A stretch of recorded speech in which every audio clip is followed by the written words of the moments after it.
Army, कैसे हो आप सब। आई होप आप सब अच्छे होंगे। So I am maths educator and your loving दीदू। Welcome to all of you in your channel prelim classes. So guys, आज की इस वीडियो में हम पढ़ने वाले हैं क्लास 12 मैथ्स के चैप्टर नंबर 11 3 डायमेंशनल जियोमेट्री की एक्सरसाइज 11.2। और इससे पहले वाली वीडियो के अंदर मैंने तुम्हें एक्सरसाइज 11.2 के अंदर जितना भी कॉन्सेप्ट यूज होने वाला है वो बता दिया है। अगर तुमने वो वीडियो नहीं देखी है तो उस वीडियो को देख लेना। और जैसे कि मैं हमेशा से बोलती आई हूँ कि पहले जो इंट्रोडक्शन वाली वीडियोस देखो, उसके बाद में क्वेश्चंस के ऊपर आओ। अगर तुम्हें मेरी वाली वीडियोस अच्छी लगती हैं, समझ में आती, तो मेरी देख लो, नहीं तो किसी और चैनल की भी देख सकते हो, कोई ऐसी दिक्कत नहीं है। लेकिन तुम्हें पहले इंट्रोडक्शन देखना है ताकि तुम्हें अच्छे से पता चल जाए कि चैप्टर के अंदर क्या क्या है, क्योंकि सारे जो लोग होते हैं ना इंट्रोडक्शन में सब कुछ समझा देते हैं, तो क्वेश्चंस करना जो है ना एकदम से आसान हो जाता है इंट्रोडक्शन देखने के बाद में। तो इसलिए मैं बोलती हूँ कि आप जो है पहले इंट्रोडक्शन देख लिया करो, उसके बाद में आप जो क्वेश्चन पे आया करो, ठीक है। और मैंने जो है अपने चैनल के ऊपर क्लास 12 इंग्लिश की वीडियोस भी पोस्ट करी थी, एक मैंने वीडियो पोस्ट कर दी है। अगर आपने वो नहीं देखी तो एक बार देख लेना और मुझे बताना कि कैसे लगा आपको मेरा एक्सप्लेनेशन, क्या मुझे और भी वीडियोस बनानी चाहिए क्लास 12 इंग्लिश के ऊपर या फिर नहीं, ठीक है। सो आपका फीडबैक भी मुझे दे देना। और चलो स्टार्ट करते हैं यार बिना देरी के इस वीडियो को। सो पहले हम देखेंगे क्वेश्चन नंबर 1।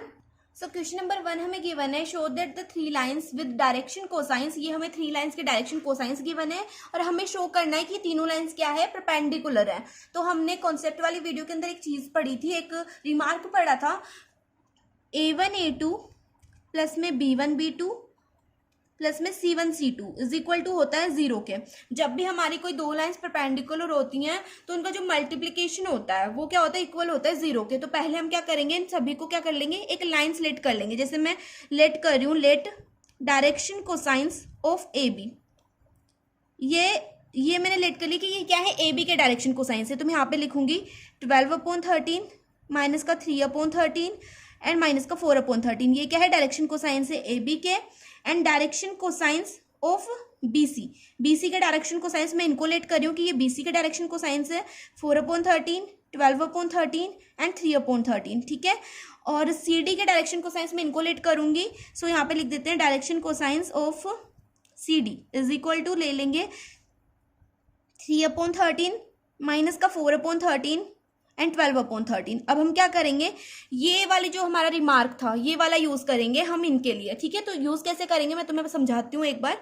ये देखो, अब हम क्या करेंगे ना, यहाँ पे मैं निकालूंगी फर्स्टली, पहले हम देख लेते हैं AB एंड BC के लिए। AB एंड BC के ऊपर जो है मैं ये वाला रिमार्क यूज करूंगी, ठीक है। तो इसको मैं मान रही हूँ कि ये है A1, ये है B1 और ये है C1, ठीक है। और ये है A2 B2 और C2, ठीक है। तो A1 इंटू A2 करेंगे तो यहाँ पे आ जाएगा 12/13 इंटू में 4/13, ठीक है। प्लस में प्लस का साइन था ना। अब B1 इंटू B2 करेंगे, मतलब माइनस का 3/13 इंटू में 12/13 प्लस में माइनस का 4/13 इंटू में 3/13। अब इनको सॉल्व कर लेते हैं एक बार। तो 12 इंटू 4 हो जाएगा 48, ये हो जाएगा 48 अपॉन में 13 इंटू 13 हो जाएगा 169, ठीक है। और ये प्लस माइनस हो जाएगा माइनस, 3 इंटू 12 हो जाएगा 36 और 13 इंटू 13 हो जाएगा 169। फिर यहाँ पे प्लस माइनस माइनस हो जाएगा, 4 3 ज़ा 12, 13 इंटू 13 हो जाएंगे 169। अब ले लो भाई तुम सिंपली एलसीएम, है ना, एलसीएम लेना तो आता है ना। तो यहाँ पर हम एलसीएम ले लेंगे, एलसीएम आ गया 169, यहाँ पे आ जाएगा 48, यहाँ पे आ जाएगा 36 और यहाँ पे आ जाएगा 12। अब माइनस का 36 माइनस का 12 दोनों प्लस में हो जाएंगे ना, तो 36 प्लस में 12 हो जाएगा 48, है ना। और साइन रहेगा माइनस का, तो 48 माइनस 48 अपॉन में आ जाएगा 169। तो यहाँ पर 48 में से 48 जाएंगे तो कितना बचेगा, 0 बचेगा, नीचे आ जाएगा 169। तो 0 को तुम 169 से डिवाइड करोगे तो क्या आएगा, 0 आएगा। तो यहाँ पर हमारे पास आ गया 0। अब हम क्या निकालेंगे, AB एंड BC निकाल लिया ना, अब हम निकालेंगे BC एंड CD के लिए और यही वाला रिमार्क यूज करेंगे, ठीक है। तो देखो BC एंड CD के लिए निकाल रहे हैं, ठीक है। तो BC एंड CD, इसके लिए भी वही करेंगे। BC वाले को मैं मान लूंगी वो क्या है, A1 B1 और C1 है, और CD वाले को मैं मान लूंगी A2 B2 एंड C2, ठीक है। तो इनको हम सिंपली वैसे ही वो रिमार्क लगा के मल्टीप्लाई करेंगे। तो यहाँ पे आ जाएगा 4/13 इंटू में 3/13, प्लस का साइन लगाएंगे बीच में, 12/13 इंटू में माइनस का 4/13 प्लस में 3/13 इंटू में 12/13, ठीक है। अब इनको तो सॉल्व कर लेंगे तो 4 3 ज़ा 12 हो जाएगा, 13 इंटू 13 हो जाएगा 169 प्लस सॉरी देखो यहाँ पर 12 4 ज़ा हो जाएगा 48 और ये माइनस का है ना, तो यहाँ पे सामने आ जाएगा माइनस का साइन, यहाँ पे आ जाएगा 48, 13 इंटू 13 हो जाएगा 169, यहाँ पे आ जाएगा प्लस 12 इंटू 3 हो जाएगा 36, 13 इंटू 13 हो जाएगा 169। इसका भी एलसीएम ले लेंगे, एलसीएम आ जाएगा भाई मेरा 169, 12 माइनस 48 प्लस में आ गया 36। तो 36 प्लस 12 कितना होता है, 48 होता है ना। तो 48 माइनस 48 हो जाएगा 0। तो 0/169 क्या आएगा, 0 ही आएगा। तो बीसी एंड सीडी के लिए भी मेरे पास आ गया 0। अब मैं निकालूंगी ए बी और सी डी के लिए। क्या निकालूंगी, ए बी और सी डी के लिए वही वाला जो रिमार्क था ना, वही वाला यूज करूंगी। A1 A2 plus B1 B2 plus में C1 C2 वाला रिमार्क यूज करूंगी ए बी और सी डी के लिए, ठीक है।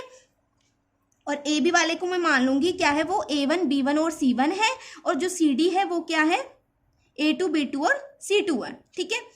तो वही से A1 इंटू A2 कर देते हैं। तो 12/13 इंटू में 3/13 प्लस में आ जाएगा 3/13 इंटू में 4/13 माइनस में 4/13 इंटू में 12/13, ठीक है। अब इनको सॉल्व कर लेते हैं। 12 इंटू 3 हो जाएगा 36, यहाँ पे आ जाएगा 36/13 इंटू 13 हो जाएगा 169 प्लस में 4 3 ज़ा 12 अपॉन में 169 माइनस में 12 4 ज़ा 48 अपॉन में 169। इसको सॉल्व कर लेते हैं। 169 एलसीएम में आएगा, यहाँ पे मैंने 169 लिखा, यहाँ पे आ जाएगा 36 प्लस में 12 माइनस में 48। 36 प्लस 12 हो जाएगा 48, 48 माइनस 48 हो जाएगा 0, 0/169 हो जाएगा 0। तो देखो हमने A B and B C निकाला तब भी हमारा 0 आया, B C and C D निकाला तब भी 0 आया, A B and C D निकाला तब भी 0 आया। तो हम यहां पर बोल देंगे hence lines are mutually perpendicular to each other. So यहाँ पर हमारा क्वेश्चन नंबर 1 जो है कंप्लीट हो गया है। अब हम देखते हैं क्वेश्चन नंबर 2। क्वेश्चन नंबर 2 देख लेते हैं। तो क्वेश्चन नंबर 2 हमें गिवन है, show that the line joining through the points A 1 - 1 2 B 3 4 - 2 is perpendicular to the line joining through the points C 0 3 2 and D 3 5 6। तो इसमें हमें क्या करना है, हमें बताना है कि दोनों लाइंस क्या है, परपेंडिकुलर है। अब दो लाइंस है, उनके हमें पॉइंट्स गिवन है। फर्स्ट लाइन की पॉइंट है A और B।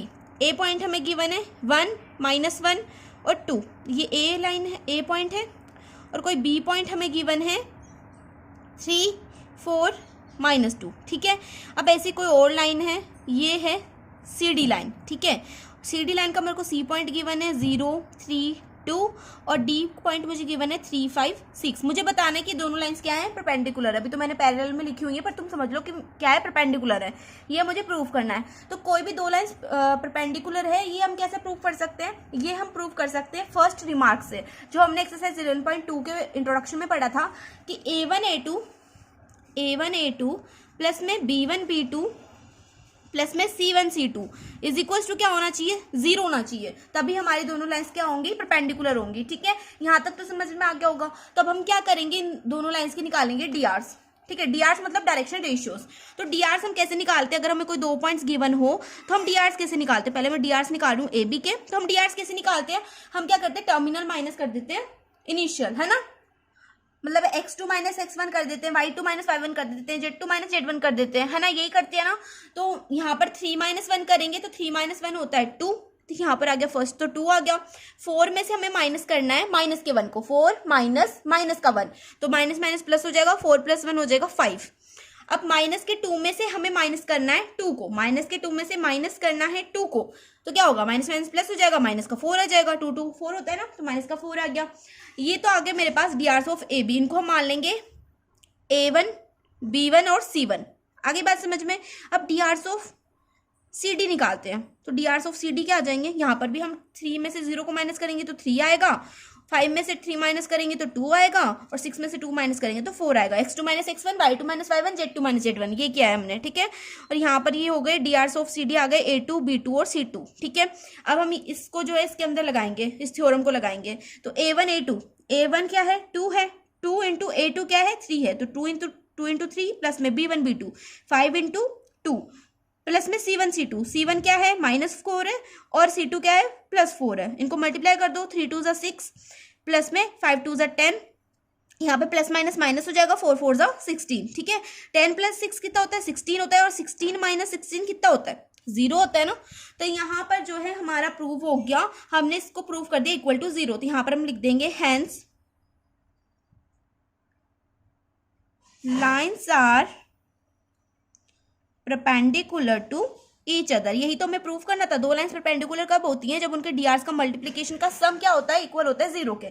तो ये हमने प्रूफ कर दिया। यहाँ पर हमारा क्वेश्चन नंबर 2 भी कंप्लीट हो गया। अब हम देखेंगे क्वेश्चन नंबर 3। तो क्वेश्चन नंबर 3 हमें गिवन है, show that the line through the points 4, 7, 8, 2, 3, 4 is parallel to the line through the points -1, -2, 1, 1, 2, 5। तो इसमें हमें क्या प्रूफ करना है कि ये जो दोनों लाइन है ये क्या है? पैरेलल है।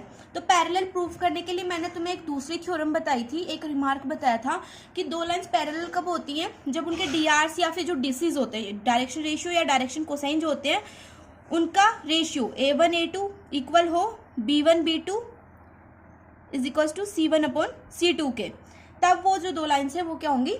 पैरेलल होंगी। ठीक है, तो पहले हम डीआरस निकालेंगे इन दोनों लाइन्स के। तो ये फर्स्ट पॉइंट हमें गिवन है, ये दूसरी लाइन के पॉइंट से हमें गिवन है। तो फर्स्ट पॉइंट के हम डीआरस निकाल देते हैं। तो इसको मैं लेट कर रही हूँ कि ये क्या है? फर्स्ट लाइन है AB। तो डीआरस ऑफ AB मैंने लेट की है।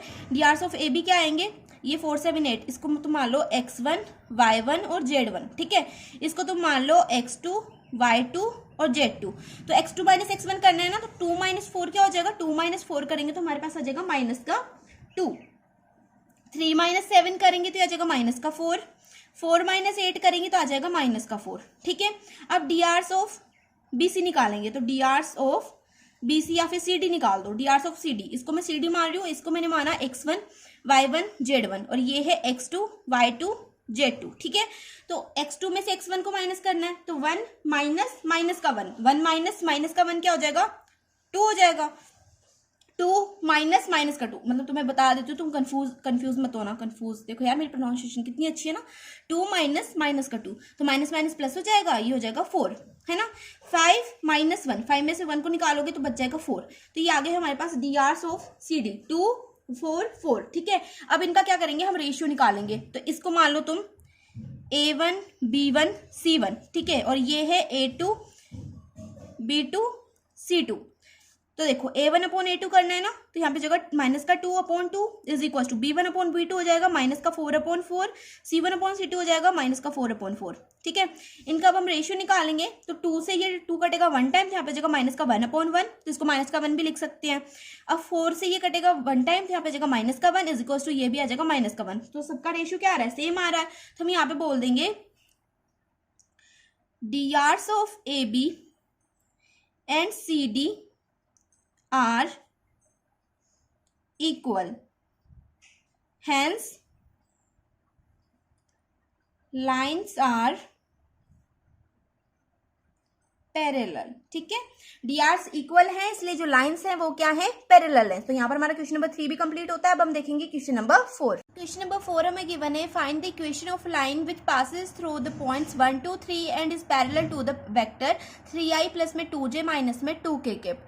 तो हमें क्या करना है? एक लाइन की इक्वेशन निकालनी है जो एक पॉइंट से पास आउट हो रही है और किसी वेक्टर के पैरेलल है। तो ये हो गई हमारी फर्स्ट इक्वेशन। फर्स्ट इक्वेशन क्या आती है हमारी? अगर कोई लाइन जो है किसी पॉइंट से पास आउट हो रही होती है या फिर और पैरेलल होती है किसी वेक्टर के, तो उसके लिए जो इक्वेशन होती थी लाइन की वो क्या होती थी? R vector is equal to A vector plus में लैम्डा B वेक्टर। ये होती थी भाई लाइन की इक्वेशन। ठीक है, तो यहाँ पर जो A वेक्टर होता था, A वेक्टर क्या होता था? एक पॉइंट होता था, है ना। और जो B वेक्टर होता था वो होता था पैरेलल वेक्टर। तो यहाँ पर पैरेलल वेक्टर ये वाला है और पॉइंट ये वाला है ना। तो R vector is equal to आ जाएगा हमारे पास। पहले मैं A वेक्टर लिखा देती हूँ तुम्हें। A वेक्टर क्या है? A vector is equal to है, इसको हम i j और k के साथ लिख देंगे। ठीक है, तो 1 × i हो जाएगा i, यहाँ पर आ जाएगा i कैप प्लस में 2j कैप प्लस में 3k कैप, क्योंकि वेक्टर के कंपोनेंट क्या होते हैं? i j k वेक्टर के कंपोनेंट होते हैं और वेक्टर को हमेशा जो है हम इनके साथ में ही लिखते हैं, इसलिए मैंने यहाँ पर i j k लिखे हैं। ठीक है, अब b वेक्टर आ जाएगा हमारे पास 3i प्लस में 2j माइनस में 2k। अब लिखते हैं भाई लाइन की इक्वेशन। तो लाइन की इक्वेशन लिखने में कुछ भी नहीं है, a वेक्टर और b वेक्टर की वैल्यू पुट कर दो, तुम्हारी लाइन की इक्वेशन आ जाएगी। i कैप प्लस में 2j कैप प्लस में 3k कैप और प्लस में लैम्डा लिख देंगे। और b वेक्टर क्या है? 3i प्लस में 2j माइनस में 2k। अब बस कुछ नहीं करना, ये हो गई तुम्हारी लाइन की इक्वेशन कंप्लीट। बस इतना सा ही करना था। यहाँ पर हमारा क्वेश्चन नंबर 4 कंप्लीट होता है। अब हम देखेंगे क्वेश्चन नंबर 5। तो चलो यार क्वेश्चन नंबर 5 को देख लेते हैं फटाफट से। तो क्वेश्चन नंबर 5 हमें गिवन है, find the equation of line in vector and Cartesian form that passes through the points with position vector 2i minus में j प्लस में 4k and is in direction i plus 2j minus में k cap. अब तुम बोलोगे दीदू ये क्या आ गया, हमें तो ये पता था कि अगर कोई पॉइंट गिवन हो और वो किसी लाइन के पैरेलल हो तब हम उसका जो है वेक्टर फॉर्म में निकाल सकते हैं, लेकिन यहाँ पर तो ऐसा कुछ गिवन ही नहीं है। अब हम कैसे निकालेंगे वेक्टर कार्टेशियन फॉर्म में? तो क्यूट से भाई बहन टेंशन लेने की बिल्कुल जरूरत नहीं है। देखो मैं तुम्हें समझाती हूँ। हमें निकाला पहले वेक्टर फॉर्म में, तो वेक्टर फॉर्म के लिए इसकी इक्वेशन भी क्या होगी, यही वाली होगी। ये जो सेम इक्वेशन मैंने यहाँ पे लिखी ना, यही इक्वेशन होगी। मैं तुम्हें बताती हूँ कि ए वेक्टर और बी वेक्टर कौन कौन से हैं। तो ये जो तुम्हारा पोजीशन वेक्टर है ना, ये तो क्या हो जाएगा, ए वेक्टर हो जाएगा। A vector is equal to आ जाएगा 2i माइनस में j प्लस में 4k। अब यहाँ पे लिखा हुआ है ना डायरेक्शन, ये डायरेक्शन हो जाएगी बी वेक्टर। तो बी वेक्टर है हमारे पास i प्लस में 2j माइनस में k। तो ज्यादा टेंशन मत लिया करो, बहुत सिंपल क्वेश्चन है, बहुत ज्यादा सिंपल है, ठीक है। घबराने की बिल्कुल जरूरत नहीं है, और इनको ना छोड़ने की बिल्कुल भी मत सोचना कि तुम इनको छोड़ दोगे इन चैप्टर्स को। इनको पढ़ना है क्योंकि ये नंबर दिलवाएंगे तुम्हें, ठीक है। अब देखो हम क्या करेंगे, वेक्टर फॉर्म निकाल देंगे पहले। तो वेक्टर फॉर्म के लिए जो इक्वेशन थी, अभी हम साथ के साथ करेंगे ना, तो तुम्हें इक्वेशन भी याद हो जाएंगे। टेंशन लेने की जरूरत नहीं है कि दीदू हमें इक्वेशन याद नहीं हो रही, कोई टेंशन की जरूरत नहीं है। तो वेक्टर फॉर्म के लिए अगर कोई लाइन एक पॉइंट से पास आउट हो रही है, किसी वेक्टर के पैरेलल है, तो वो जो इक्वेशन होती है वेक्टर फॉर्म के अंदर वो होती है R vector is equal to A vector plus में लैम्डा बी वेक्टर, ठीक है। तो यहाँ पर R vector is equal to आ जाएगा, ए वेक्टर क्या है 2i माइनस में j प्लस में 4k, ठीक है, प्लस में लेमडा। बी वेक्टर क्या है i प्लस में 2j माइनस में k कैप, ठीक है। तो ये तो हो गई हमारी वेक्टर फॉर्म की इक्वेशन। अब तुम बोलोगे कि दीदू कार्टेशियन फॉर्म की भी बता दो। तो कार्टेशियन फॉर्म के निकालने में कौन सी बड़ी बात है, कार्टेशियन फॉर्म की भी निकाल देते हैं। यहाँ पे लिखेंगे कार्टेशियन फॉर्म, और कार्टेशियन फॉर्म की इक्वेशन बताओ मुझे। अगर कोई लाइन जो है किसी पॉइंट से पास आउट हो रही है और पैरेलल है किसी वेक्टर की, तो उसकी कार्टेशियन फॉर्म क्या थी ये बताओ मुझे। नहीं पढ़ा है तो पढ़ लो 11.2 की इंट्रोडक्शन वाली वीडियो, क्योंकि उसके बिना नहीं आएगा तुम्हें, ठीक है। तो मैं यहाँ पे बता रही हूँ कि कार्टेशियन फॉर्म होती है x माइनस x1 अपॉन में a is equal to y minus y1 upon में b is equal to z minus z1 upon में c, ठीक है। अब देखो यहाँ पर जो x1 y1 और z1 है वो क्या है, पॉइंट्स है, ठीक है। ये क्या है, पॉइंट्स है। और जो हमारे ए बी और सी है ये क्या है, ये है हमारे डी आर्स, ठीक है। सॉरी ए बी सी क्या है, हमारे पैरेलल वेक्टर है। सॉरी मेरा दिमाग खराब हो रहा है, मैं डी आर्स में घुसी हुई हूँ अभी तक। तो ए बी सी क्या है, हमारे पैरेलल वेक्टर्स है। x1 y1 z1 क्या है, हमारे पॉइंट्स है। आगे बात समझ में। तो थोड़ा सा यार मैं कभी खुद भी कंफ्यूज हो जाती हूँ, है ना। तो देखो अब हम क्या करेंगे, x1 y1 z1 पॉइंट्स निकाल देते हैं। तो x1 y1 z1 पॉइंट्स कौन कौन से हैं, ये जो पोजीशन वेक्टर था ना, ये हमने जो ए वेक्टर माना था, यही क्या होते हैं, पॉइंट्स होते हैं। ये बात घाट बांध लो कि जो पॉइंट्स हमने जो है ए वेक्टर माने थे वही होते हैं हमारे पॉइंट्स। तो 2 -1 और 4 क्या हो जाएंगे, हमारे पॉइंट्स हो जाएंगे। x1 y1 z1 की वैल्यू हो जाएगी, x1 y1 z1 की वैल्यू हो गई 2 -1 और 4। माइनस के साथ में भी लेना है, प्लस के साथ, मतलब साइन के साथ में तुम्हें लेना है नंबर को, ठीक है। ये बात मैं हमेशा से बोलती आई हूँ, अभी भी बोल रही हूँ कि जो नंबर्स होते हैं उनको हमेशा साइन के साथ उठाना है। तो यहाँ पर हमने x1 y1 z1 ले लिए हैं। अब हम क्या करेंगे, अब ए बी सी कौन से हैं दीदू, ए बी सी क्या है, पैरेलल वेक्टर है यार। तो पैरेलल वेक्टर क्या था यहाँ पर 1 2 -1, ठीक है। लिखने की जरूरत नहीं है ना, 1 2 -1 हो गए पैरेलल वेक्टर। तो यहाँ पर मैं डायरेक्ट इसके अंदर पुट करूंगी x माइनस x1 की वैल्यू है 2 अपॉन में a की वैल्यू क्या है, a की वैल्यू है 1। यहाँ पर 1 के साथ मल्टीप्लाई हो रहा है ना, i is equal to y minus y1। y1 क्या है, माइनस का 1 है ना, तो ये वाला माइनस और ये वाला माइनस प्लस हो जाएंगे। यहाँ पर आ जाएगा y प्लस में 1 अपॉन में b की वैल्यू है 2, j के साथ में 2 मल्टीप्लाई हो रहा है ना, is equal to z minus z1। तो z माइनस z1 है 4 अपॉन में c की वैल्यू है -1, ठीक है। यहाँ पे लिख दो -1, ठीक है। तो ये आ गया हमारे पास कार्टेशियन फॉर्म। अब हम देखेंगे, अब हम नहीं देखेंगे कुछ भी क्योंकि थोड़ी सी वीडियो लेंथी हो जाएगी अगर हम इसी वीडियो के अंदर जो है बाकी के क्वेश्चन सॉल्व करेंगे। तो मैं नेक्स्ट वीडियो अपलोड कर दूंगी, उसके अंदर मैं तुम्हें क्वेश्चन बताऊंगी आगे के, ठीक है। तो अगर यहाँ तक के क्वेश्चन समझ में आ गए हो तो वीडियो को लाइक कर देना, अपनी दीदी को थोड़ा सा सपोर्ट दिखा देना। तो मिलते हैं नेक्स्ट वीडियो में, तब तक के लिए बाय बाय, टेक केयर। और मुझे एक बार और बता देना कि मैंने तुम्हें जो इंग्लिश की वीडियो बताई थी यार, उसको एक बार देख लेना, कैसी लगी थी मेरी एक्सप्लेनेशन, मतलब समरी कैसी लगी थी आपको मेरी। तो अगर अच्छी लगती है तो मैं और वीडियोस भी बना दूंगी उसके ऊपर। तो मिलता है नेक्स्ट वीडियो में, तब तक के लिए बाय बाय, टेक केयर।